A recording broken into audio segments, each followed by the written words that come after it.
di saat si Aswatama tadi mengeluarkan pusakanya untuk membunuh si Parikesit tadi, di situ tiba-tiba kaki si Parikesit tadi ditendang-tendangkan ke tempat tidur itu tadi, dan tiba-tiba pada saat itu panah Pasopati yang diletakkan Arjuna itu tadi terlepas dan mengenai ketiga orang tersebut, yaitu si Aswatama, Kartomarma, dan juga si Resi Krepa itu tadi.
Wilujeng Rayu pemirsa, jumpa lagi bersama saya Ari Bayu dalam acara obrolan budaya Nusantara.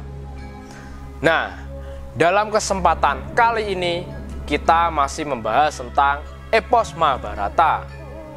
Mungkin banyak dari pemirsa yang masih penasaran apa saja lakon yang ada di dalam epos tersebut. Mari kita tanyakan ke Mas Gurit.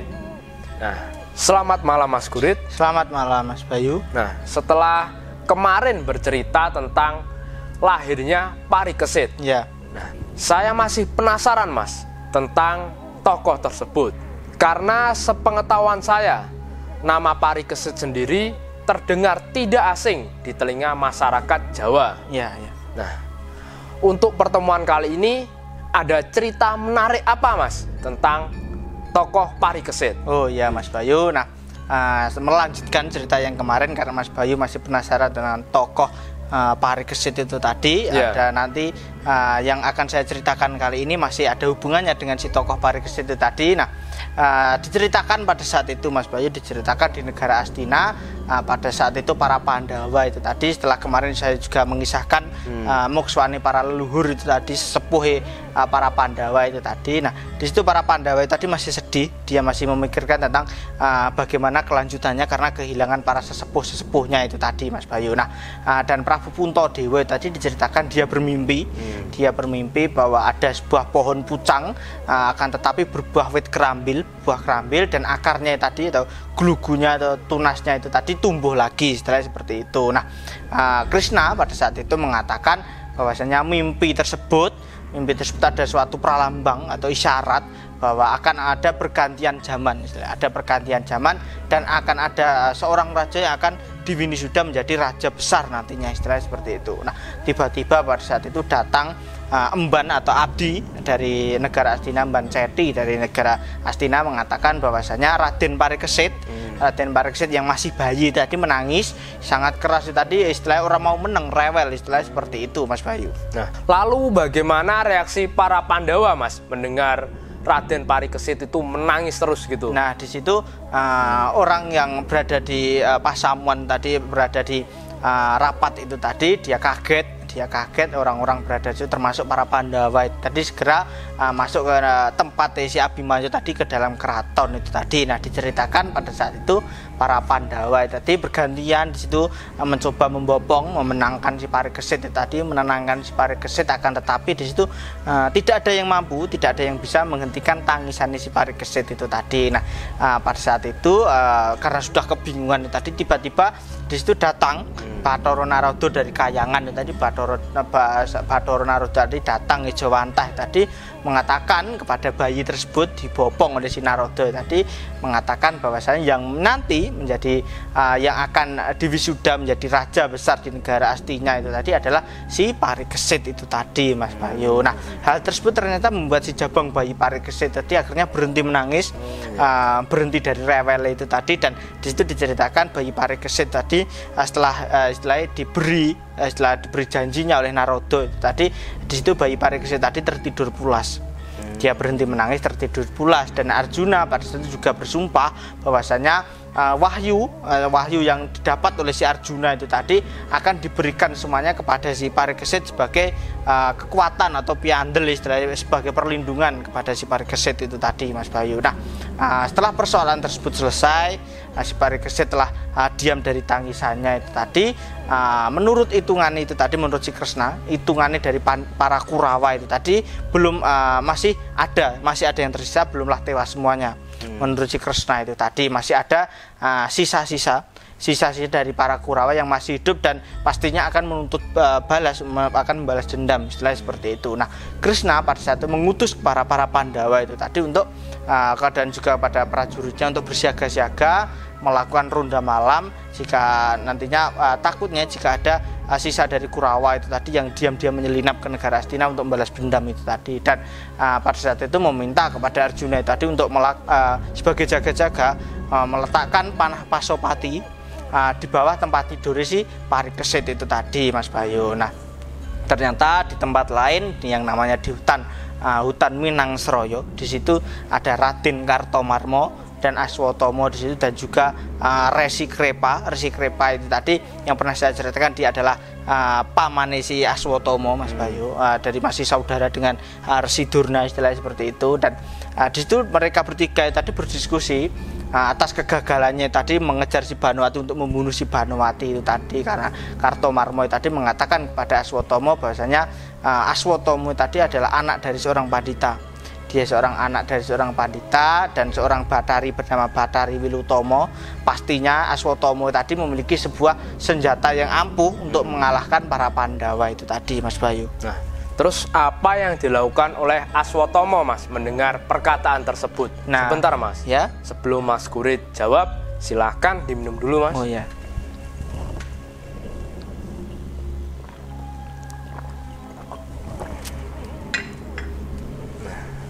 Silahkan dilanjut, Mas. Oh ya, nah Aswatama itu tadi, Mas Boy, karena dia tersinggung oleh perkataan Kartomarma itu tadi, di situ Aswatama akhirnya bersemedi. Dia bersemedi untuk mendatangkan ibunya, yaitu Batari Wilotomo tadi dari Kayangan. Nah, di situ diceritakan sang Batari tadi, ibunya Aswatama tadi datang di situ lalu memberikan sebuah senjata kepada anaknya yang bernama Kiai Cundomanik, Mas Bayu. Kiai Cundomanik tadi sangat luar biasa, senjata sangat ampuh milik para dewa tadi diberikan kepada si Aswatama itu tadi. Dan sang Batari tadi mengatakan jika si Aswatama bertiga tadi ingin membalas dendam kepada para Pandawa itu tadi, Aswatama itu tadi harus berhati-hati dan harus mencari jalan lain untuk mampu menerobos pasukan dari negara Astina itu tadi, pasukan para Pandawa itu tadi. Dan istilahnya jika mereka bertiga datang ke negara Astina, istilah loko-loko hanya biasa menantang perang itu tadi, pastinya mereka bertiga kalah karena pasukan para Pandawa tadi sangat banyak sekali. Dan Batari Wilotomo tadi mengusulkan agar Aswatama tadi menggunakan senjata Cundomanik tersebut untuk istilahnya ngebor bumi, untuk mengebor bumi, istilah atau dalam pedalangan dengan mengatakan ngelandak, Mas Bayu, ngelandak. Jadi ada lakon Aswatama ngelandak itu tadi. Aswatama tadi menggunakan senjata Cundomanik tadi untuk mengebor bumi, istilah gerilya dalam tanah tadi, untuk tembus ke negara Astina itu tadi, Mas Bayu. Nah, Batari Wilotomo tadi diceritakan juga bersedia memberi penerangan pada saat Aswatama di dalam tanah itu tadi. Akan tetapi Aswatama tadi dan ketiga orang tersebut dilarang untuk melihat sumber cahaya yang dihasilkan oleh si Batari Wilotomo. Pantangannya hanya itu sebenarnya, Mas Bayu. Nah, singkat cerita di situ akhirnya Aswatama tadi menggunakan senjatanya tersebut untuk ngelandak atau ngebor bumi tadi, membuat jalan menuju ke negara Astina. Dan diceritakan pada saat itu di tengah-tengah perjalanan Aswatama tadi penasaran. Dia penasaran dari mana sumber cahaya yang dihasilkan dari si Bathari Wilutomo ibunya tadi. Nah, Aswatama pada saat itu diceritakan karena saking penasarannya itu tadi, kok bisa dari dalam tanah tadi sangat terang itu tadi. Aswatama karena penasaran dia lalu menoleh. Dia menoleh ke belakang dan ternyata sumber cahaya tersebut berasal dan menurut Serat Pustaka berasal dari payudarane si milik ibune si Bathari Wilutomo itu tadi, Mas Bayu. Nah, terus bagaimana reaksi Bathari Wilutomo, Mas, melihat pantangannya itu dilanggar? Nah, di situ Bathari Wilutomo pun kaget. Dia kaget dan menjerit karena anaknya tadi telah melanggar perintahnya itu tadi, hingga membuat sang Bathari tadi marah. Dan saking marah itu tadi Bathari Wilutomo tadi dia nyumpahi ketiga orang tersebut bahwasanya ketiga orang tersebut akan mendapatkan malapetaka itu tadi. Dan diceritakan Aswatama tadi dan ketiga orang tadi telah sampai masuk ke negara Astina secara diam-diam pada saat malam hari itu tadi. Dan Aswatama tadi bersama Kartomarma dia berhasil membunuh satu persatu dari pasukan para Pandawa, antara lain di situ Sri Kandi di situ yang sedang tertidur pulas itu tadi dibunuh oleh Aswatama itu tadi. Dan juga anak dari Prabu Drupada bernama Raden Trustajumena pada saat perang Barata dia membunuh Resi Durna. Di situ si Aswatama membalaskan dendamnya itu tadi. Kepala si Trustajumena tadi dipotong oleh si Aswatama itu tadi, membalas dendam itu tadi. Dan juga di situ bahkan Raden Poncowolo yang masih kecil, dia adalah anaknya dari Puntadewa. Anak dari Puntadewa tadi juga pada saat terbangun dari tidurnya tadi dibunuh oleh si Kartomarma. Di situ banyak sekali prajurit-prajurit yang dibunuh secara diam-diam itu tadi. Nah, diceritakan si Aswatama itu tadi dan si Kartomarma itu tadi beserta si Krepa itu tadi masuk ke dalam daton untuk di situ untuk melihat si jabang bayi Parikesit itu tadi. Dan di situ ternyata ada si Dewi Banowati. Dewi Banowati yang sedang menunggu tadi, sedang tertidur itu tadi.